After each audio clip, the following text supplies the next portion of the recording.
honestly, when we look at the work we do and the future of work, if we need to create an inclusive economic empowerment for persons with disability, if truly we are on the pathway to ensure that we increase the GDP of our nation, according to the statistics that World Bank revealed, that 3 to 8% of every country could increase their GDP if they make it more inclusive, then I think it will be time for us to start thinking around inclusion of persons with disability. Each of the panel speakers will speak for 5 minutes, and we will try to take just 3 questions during this process. And I think it would be good for me to start with Guinness particularly. Recently, I know you actually moved into your building, which you call the 1HQ building in Lagos. And it's quite interesting for us to hear, how do you actually mainstream accessibility into the design of that building? And beyond the building, we've seen the work done by your sister company in Kenya around inclusive procurement, where farmers with disabilities are part of your supply chain, farming sorghum, and the commitment to make 3% of that supply chain to be part of persons with disability. What's that like going to be in Nigeria? Let me start with you. Thank you very much for the question, Raza. Can you all hear me? Yes. Thank you for the question. Like one of the speakers in the previous panel said, the road to inclusivity for diverse people, be it based on gender, disability, whatever criteria, is a marathon and not a sprint. At the time, the aim to make sure that as a culture, we have an inclusive and diverse culture in Guinness, Nigeria, which is a Diageo company, so I'll refer to it as Diageo from time to time, was initially based on gender or focused on gender, but as part of the evolution of that culture, we've made forays into other aspects of diversity, and disability is one of them. Now, at the time we decided to focus on disability or people that are differently abled, we also were humble enough to realize that this was not an area that we are experts in, and we needed people who were either experts in the area or had gone ahead of us in the journey to equip us from an infrastructure standpoint, policy standpoint, on what it means to be a truly inclusive employer. So one of the things we did at the time, because coincidentally, like you said, we're in the process of building a new HQ for the organization, and we realized very quickly that if we're really going to be inclusive, like we say we wanted to be, we would have to make sure that that building was conducive and comfortable for all employees to work. So one of the things we did was a partnership with Sightsavers to say, and we said to them, we said, look, we don't know our left from our right in this area, and we would really love to hear from you as experts in this area on what it is we need to do with this building. So there was an assessment that was done of our infrastructure. They gave us great advice on how to make our building accessible, in different ways. So for example, you would see, apart from the obvious things, like a ramp for a wheelchair and what have you, our 1HQ is a small building, relatively. It's just a one-story building, but there's a lift in that building so that it's easy for someone with a wheelchair to get up to the upper floor. And as we continue the construction and renovation work for that HQ, because we're still in that process, we're making sure that we factor in accessibility and inclusivity into the construction of the remaining parts of the project as we go along. So next phase being the engineering block and the canteen and the nursing rooms as well. So it's still a journey for us. It's in line with our global standard. You would find that same standard in other parts of the world. And I think in Africa, it's just the next phase in making sure that from an infrastructure standpoint, but also from a policy standpoint, which Sightsavers also helped us assess, that we are truly inclusive to all human beings. Thank you. And then on your second question around, sorghum farmers, that is nothing new for us, because one of the pillars of our diversity, should I say, agenda, is not just extending it to employees or to line managers, but also to our partners and to the communities in which we operate. So you'll find that with the farmers, it is that we source from, for example. So about 85% of our raw materials are locally sourced. We have that as a policy in every country in which we operate. You will find that that farmer pool, as it were, would specifically include people with disabilities. It's very important for us as well. From a general diversity standpoint as well, you would find that even with our agencies that we use for our ads, you know, and from some of them, the work it is that we outsource, the criteria for us, one of the criteria for us is it has to be a diverse team. So whether it's based on gender or people with disabilities as well. So basically we're using our brand strength and our history and tenure in Nigeria to really move the agenda forward with respect to disability. Thank you. Thank you very much. Please, a round of applause for her.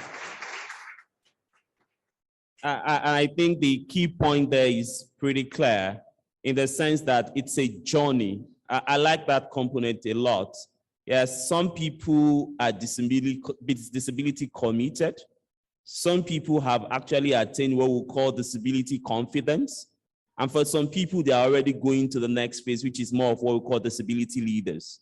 Now, for a Guinness, what we've heard clearly has to do with the fact that the building, right from the point of design, accessibility was mainstreamed. And in terms of the sorghum farm, it's clear that not looking around employees alone, but also looking at it from the point of value chain, the supply chain of businesses. And I think those are two key strands. But if I could go to you, Ian, particularly around the journey you started with MTN Foundation, which is like the foundation for the business. I mean, the executive secretary talked about how many people benefited from the MTN scholarship, particularly for those who are visually impaired.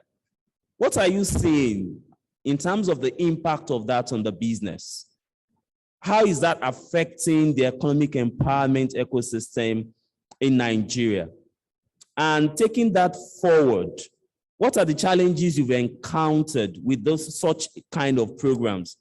And looking at the future now, what should we be expecting more around program design for people with disability? Okay, thanks for that, Razak. And good afternoon, everyone. It's really an honor to be here. Sorry. Okay, am I louder now? Okay, cool. Thank you.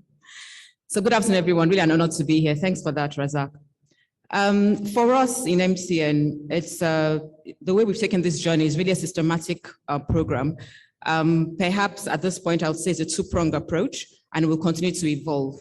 So yes, first off, through the MTN Foundation, and since 2009, we have invested and continue to invest in persons with disabilities. And this has been done through initiatives such as the Disability Support Program, the Hearing Aid Support Program, and the Scholarship Scheme for the Blind.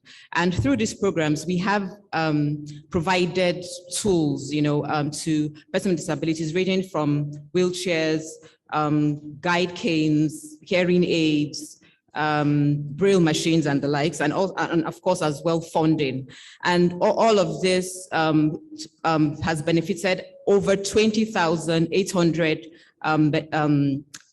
persons across Nigeria, all the states of Nigeria, and to the tune of over 1 billion naira to date. And the investment keeps going. Of course, persons with disabilities, thank you.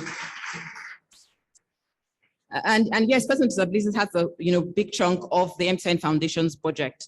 The other bit of our budget, of course, goes into empowering our youths, empowering women, especially in terms of medical, where we ensure that we are reducing the mortality rate, and of course, supporting the communities that we serve, and government support.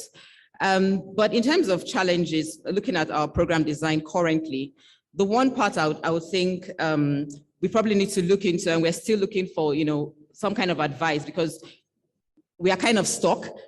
I'd mentioned that the Disability Support Program is one of the areas that we support through the MTN Foundation so far. Currently, Currently, we've had to stop that program because when we do issue some of these tools to persons with disabilities, you know, the wheelchairs, the guide canes, the tricycles, literally within a week, we sit in the market for sale. And that's because, you know, we would get told that, well, poverty, they have to eat. And even though sometimes they are funded, we still see the materials out there. This went on for many years. And so 3-4 years ago, we had to stop that initiative. And so right now, really a lot of stuff that we do for persons with disabilities is really around supporting the blind and persons with you know, lots of people that have loss of hearing. That's pretty much where a lot of focus is because of the challenge in supporting the physically challenged persons with disabilities. I should also add that, you know, we've always supported and commemorated rather the International Day of Persons with Disabilities every December. We normally would go through partnership with government to do that every December. But in the last 3 years, we've also commemorated the event internally. And it was really very heartwarming to see some of our beneficiaries from especially the scholarship scheme for the blind, as well as some of our vendors with disabilities, give very, you know, touching stories and touching testimonies about what, you know, the investment that has been made, you know, has done in their lives. It was really very touching for us. So I did mention a two-pronged approach. The other part I would say is in our policy design. So before last year, a lot of our policies that have to do with diversity and inclusion were in different people management policies. But last year, management and the board signed off on what I would say is our first standalone diversity and inclusion policy. What that did for us was, you know, it's a recommitment. And of course, the policy, person with disability is the key component. We're focusing on 4 key areas. Person with disability is a key component of what we are, you know, we are giving back, you know, and the commitments, of course, is not just to our employees, also to our customers, you know, the communities that we serve, our vendors, our suppliers, you know, and everyone across all stakeholders within our ecosystem. And, you know, as a direct outcome of that policy, we conducted our first ever disability audit last year. And that's many thanks to Sightsavers and the NVDN network for making that happen for us. And yes, we always knew that we had some gaps, you know, in our practices. But what that did for us was not only to show us the gaps, but also great tips in terms of how to fix the gaps. Of course, with the facilities area, it wasn't just about provision of additional ramps or accessible toilets and the likes.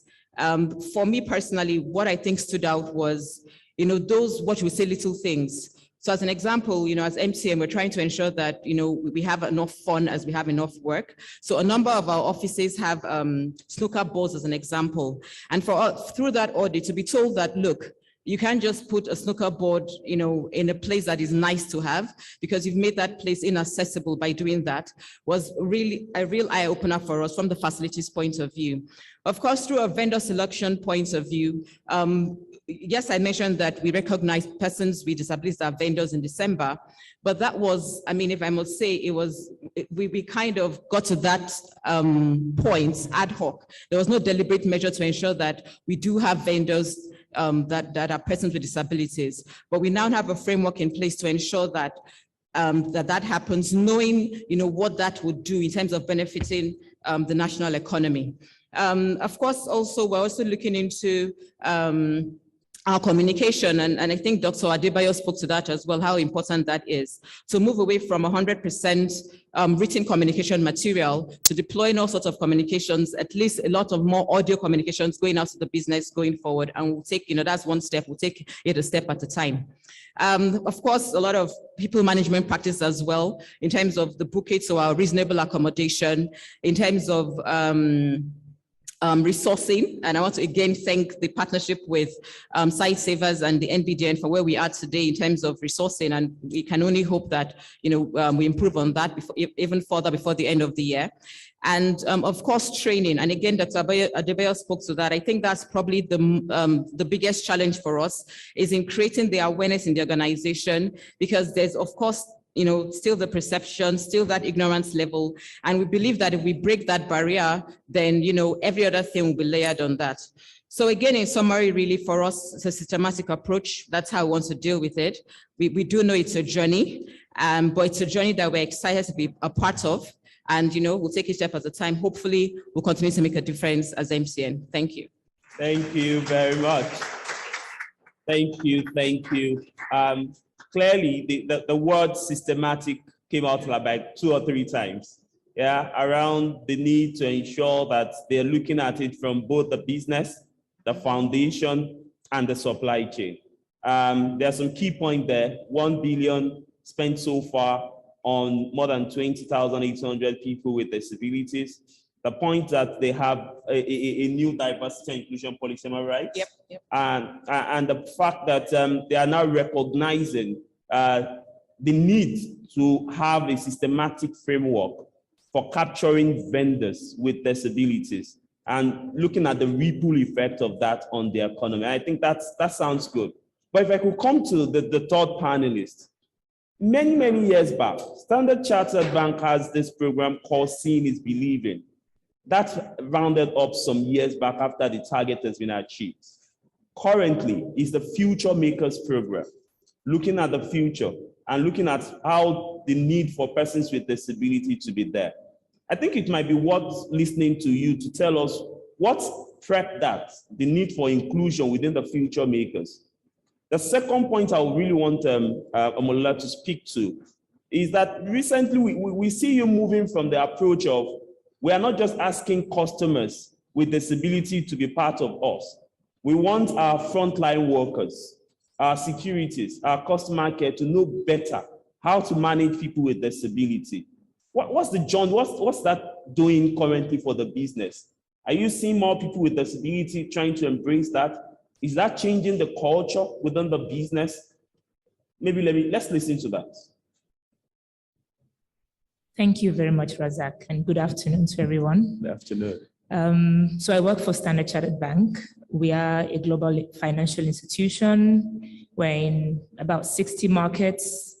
So that's about diverse a group as possible. Mm-hmm. And sustainability is in our DNA. So this is something we've always done, and we have an ambition to be the world's most sustainable and responsible bank.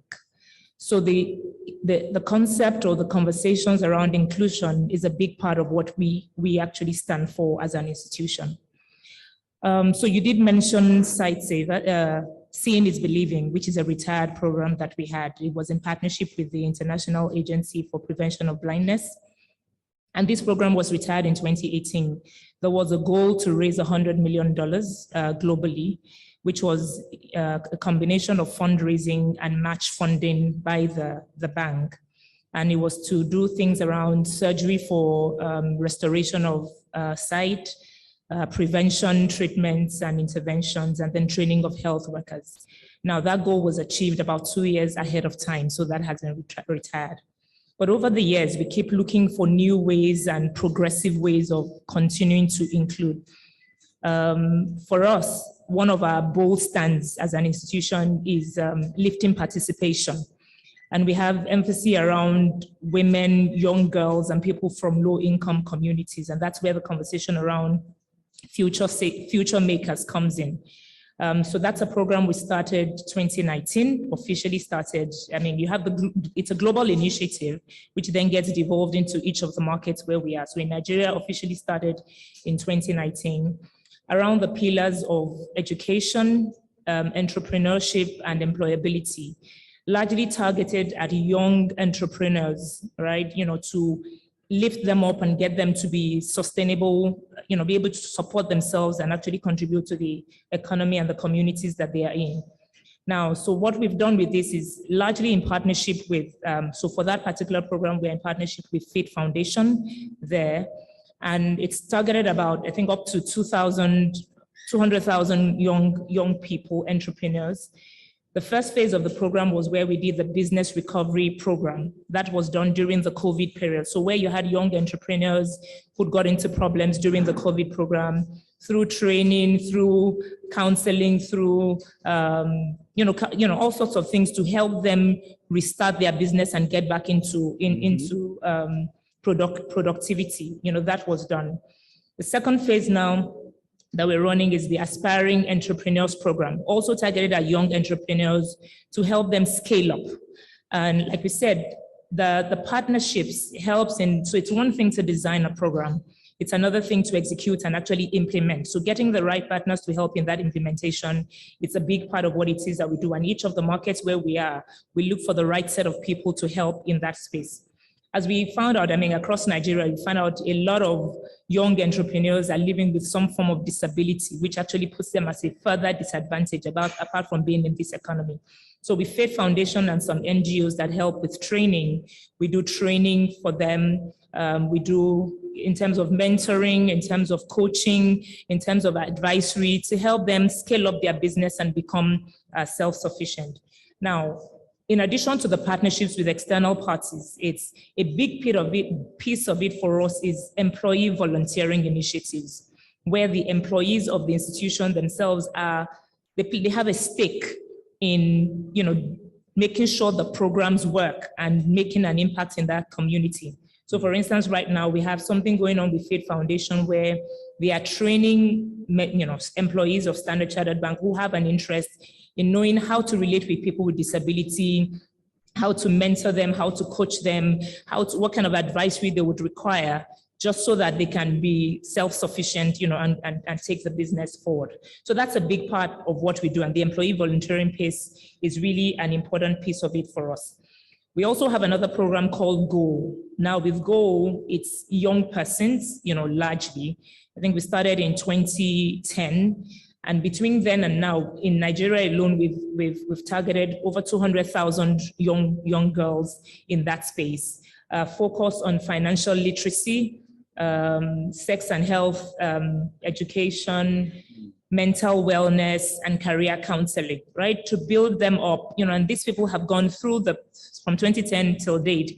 You have some people who are currently in the university. You have some people who are, entrepreneurs now set up businesses in order to support themselves. So it's a question of, you keep designing programs, of course, with a lot of engagement with your clients, with a lot of engagements with the communities that you're in, to find out, based on the pillars or the stands that we have, how we ensure that, we are here for good. That's one of our mottos, in which case it's not just about the organization being profitable, but it's about the communities and the people that we serve getting a benefit for us being there. So, those are some of the things. And of course, we've worked very well with Site Savers.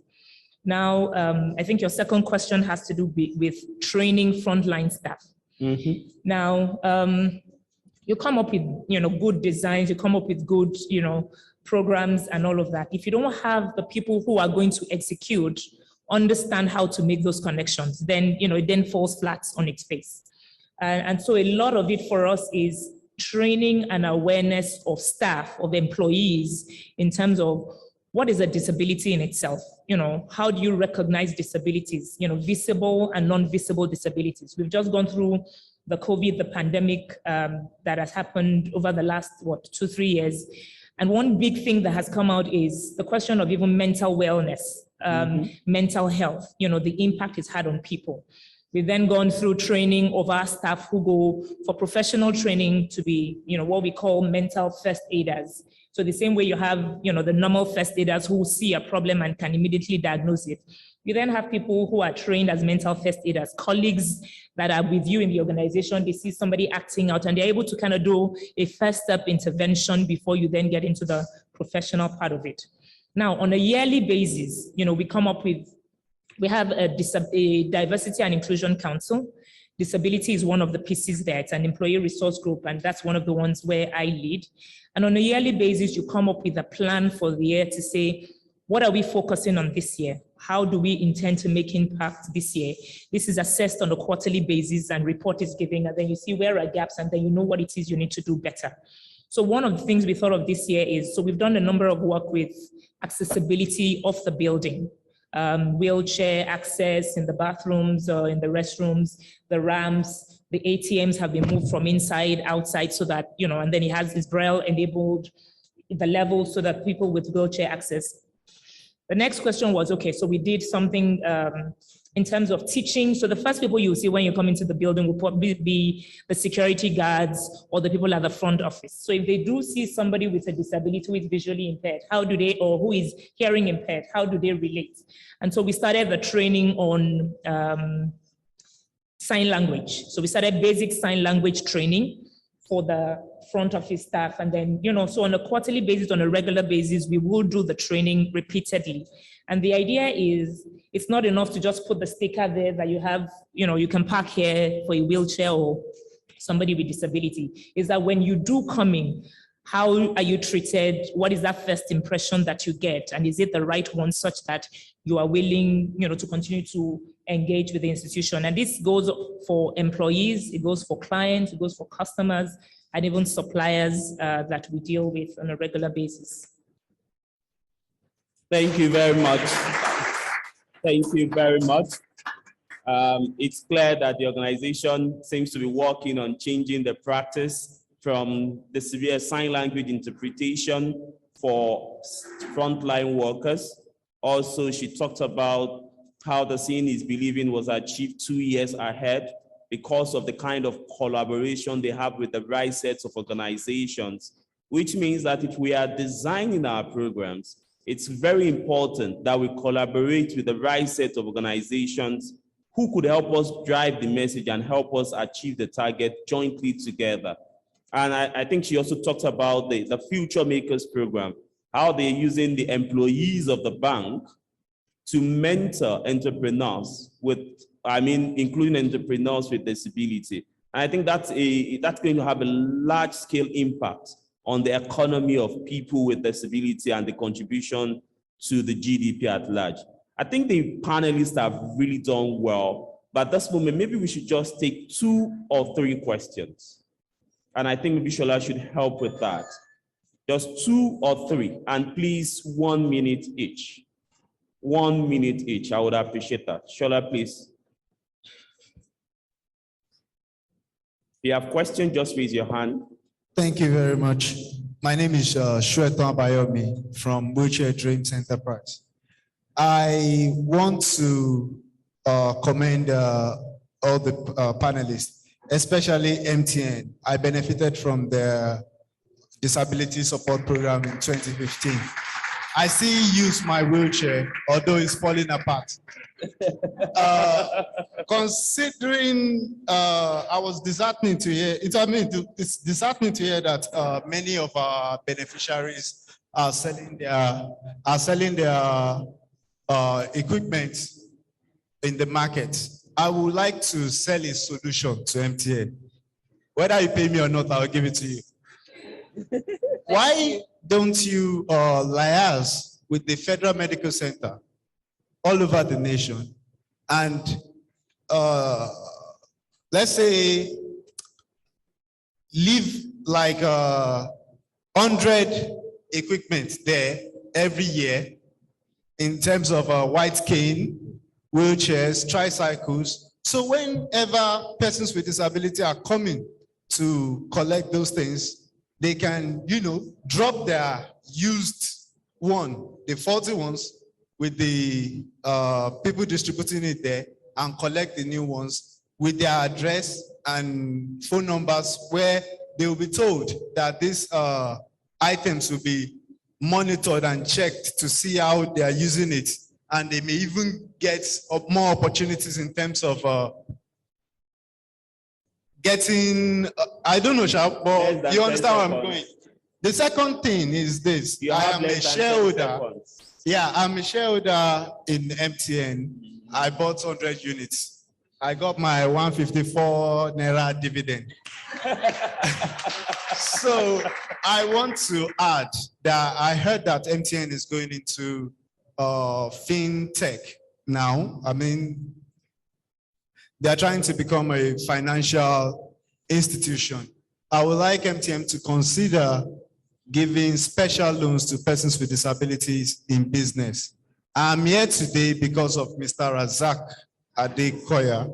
He pointed out some ways to, he points me to a grant facility where I won 1 million. And I would like MTN to look into doing something like that in future. Thank you. Thank you. Thank you. Next person, please, if it's less than a minute, we'll appreciate. Please.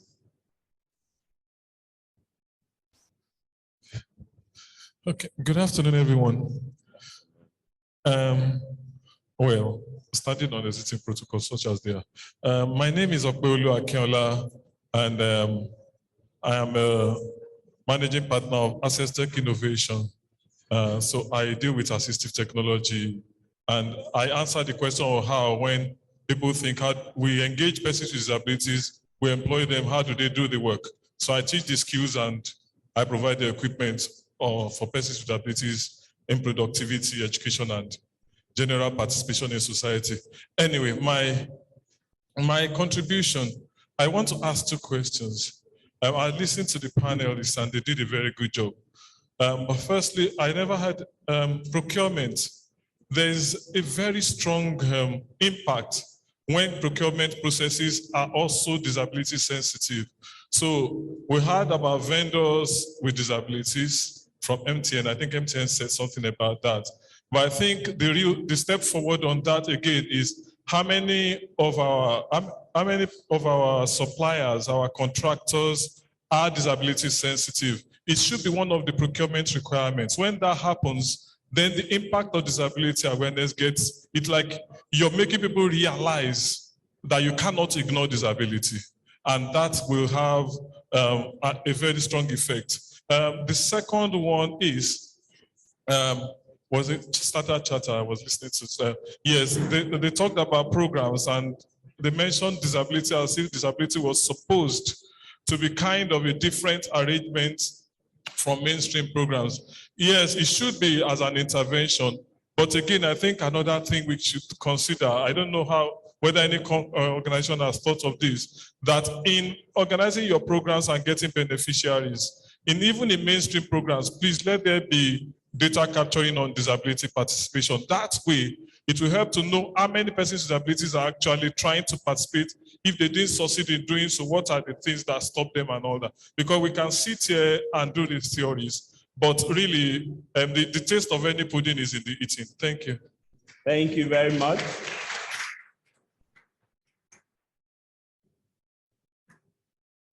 Serge. Hello, everyone. My name is Ajibola Oyekole, and I work with Microsoft.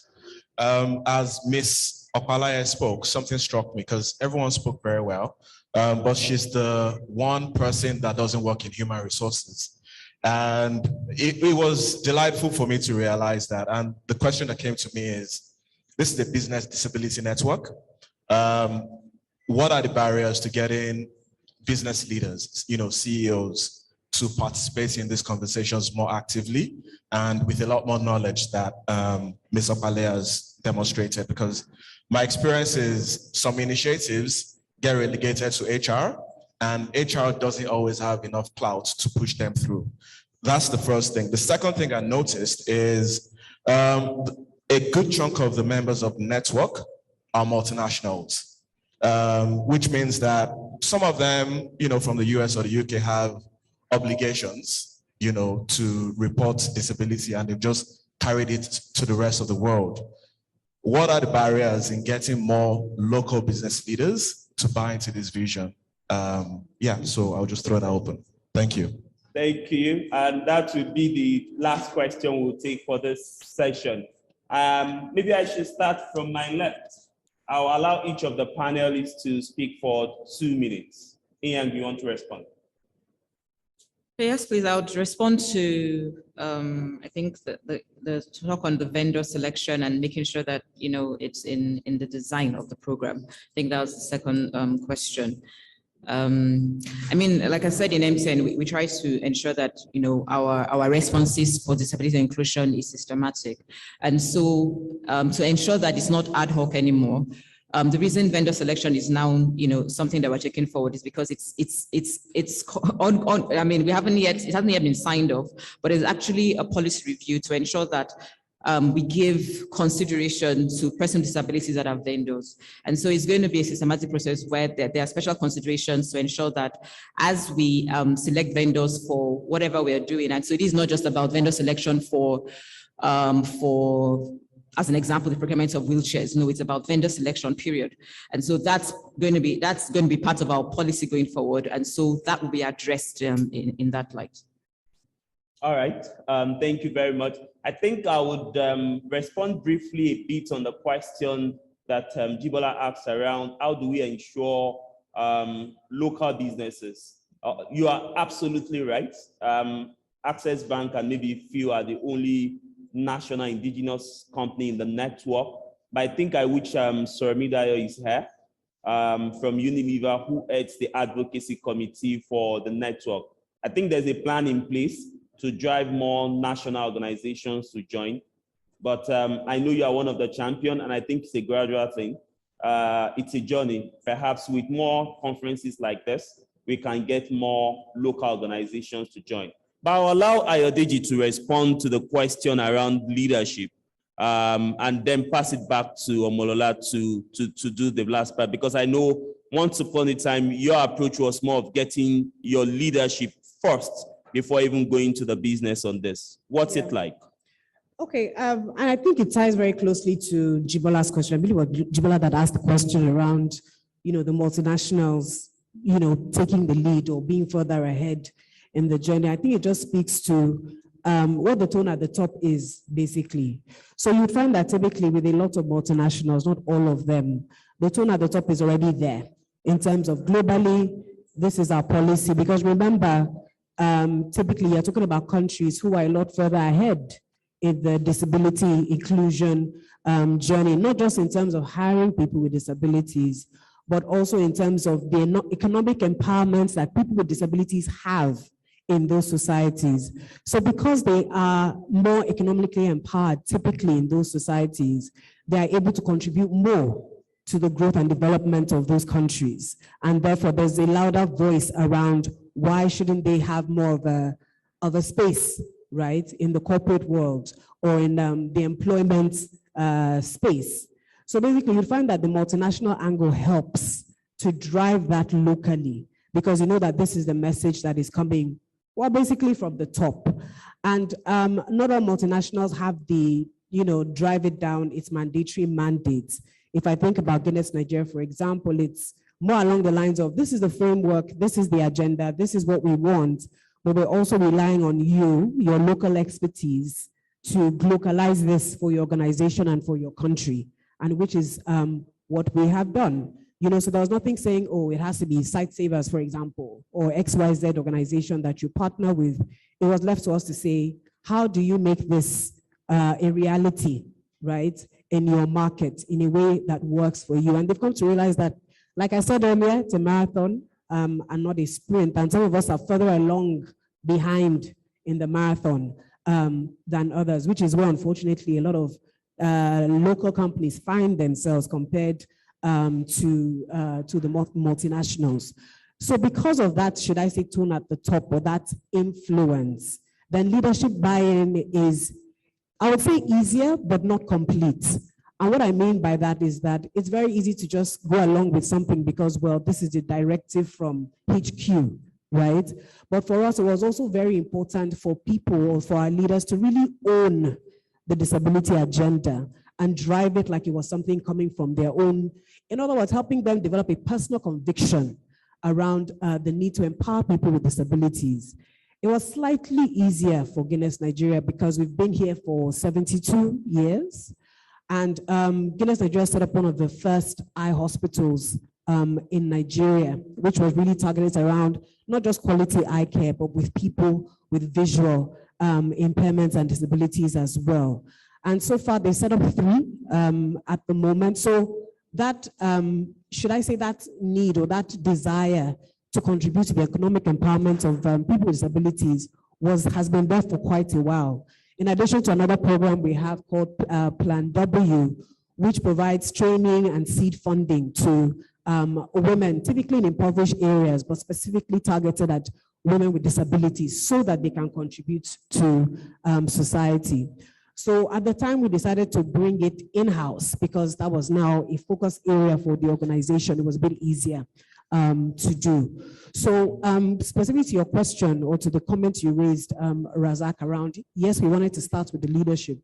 We realized very quickly that since this was a relatively new journey for us in Nigeria specifically, it couldn't start with hiring people with disabilities, right? Because diversity statistics is one thing, but inclusion and making them feel that they're really a part of the organization is a different ballgame entirely. So down to the smallest things, like what language do we use with people with disabilities in the workplace, even when it's coming from good intentions, right? Are we using the right language or the appropriate language? Are we creating the space?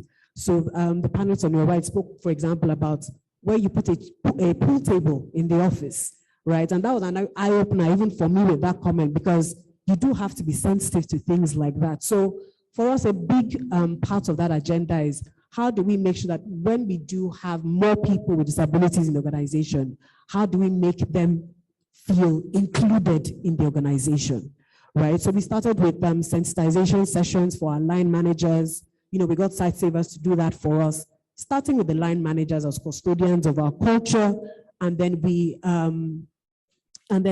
plan is now in place to, you know, cascade that to all employees in the organization, so that wherever, in whatever function or part of the organization, anyone with a disability finds themselves, then there's that unified culture around how they should be treated and how included they should feel, because they work for Guinness Nigeria. So that has been a core aim for us. So leadership buy-in, yes, very important. For those that work in multinationals, use that to your advantage, because I find it's relatively easy. And hopefully, like you said, Razak, more and more local companies down the line would follow that line as well. Thank you. Thank you. Let's hear from Omolola as well on this. Okay, I think just in addition to what Ayodeji have said, and so in terms of local participation, of course, you always have the first mover advantage of the more developed countries, and the other countries would then follow after. Inclusion is one of the SDGs, and we know that even as it is, it's more the advanced country first, and then the less developed countries following subsequently. But I think some of the things that would help or that are helping are regulations that are coming out. So I think there is a law in Nigeria now that says by 2023 or 2025, each institution must have a minimum 5–10% of people with disabilities. Now, you see, when those regulations come up, then everybody then has to sit up, because there is now a consequence. And those are some of the things that we are seeing. Conferences and groups like this are also helping, because sometimes people do want to do something. You're just not sure where you want to start and how you want to start it. So leveraging on those that have gone ahead then gives you a framework. You can then say, where do I position my institution and how do we do things? And for me, it's quite interesting. I mean, you're right, I'm not in HR. This is not my core function. I am a business person. But every time I've come out to engage in this, there was the last session I went was the Lagos State Employment Trust Fund, where they did do something around disability. Hearing that Lagos State actually has a whole unit or department targeted at that, then tells you you are not alone in the journey. And the more people come together, the more we can then get that inclusion and the traction that we are looking for in the country. So without repeating ourselves, it is a marathon, and we need champions to go out and talk about it and get other people on board for it to go forward. The question around business heads being involved. There's a lot of data and research that has been done largely by the international institutions. You have IFC has done something, World Bank has done something. And the whole idea is, so a business is set up. Once you're not a not-for-profit, you are set up to make money.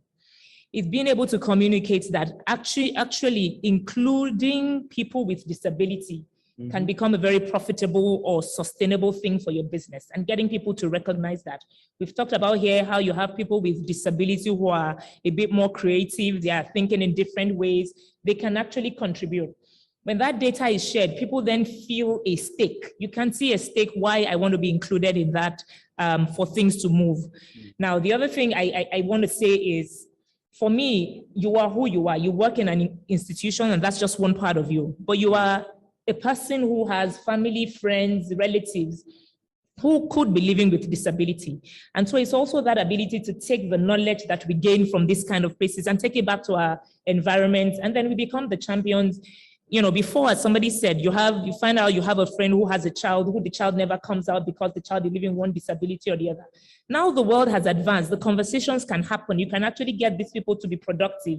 And overall, in our personal and professional lives, we can make a difference. And everybody believes that, look, it's to my benefit as a person that everybody is included and everybody can be the best version of who they are. Thank you very much for your feedback on that. I think there is a lot of learning being shared around program design, around how we can make our work inclusive. Yes, there are challenges, and I'm so happy many of the panel speakers actually acknowledge that. But the question remains, how do we continue to improve on this moving forward? How do we continue to bring in more local companies? And how do we ensure we reach the most vulnerable groups within the community of persons with disability?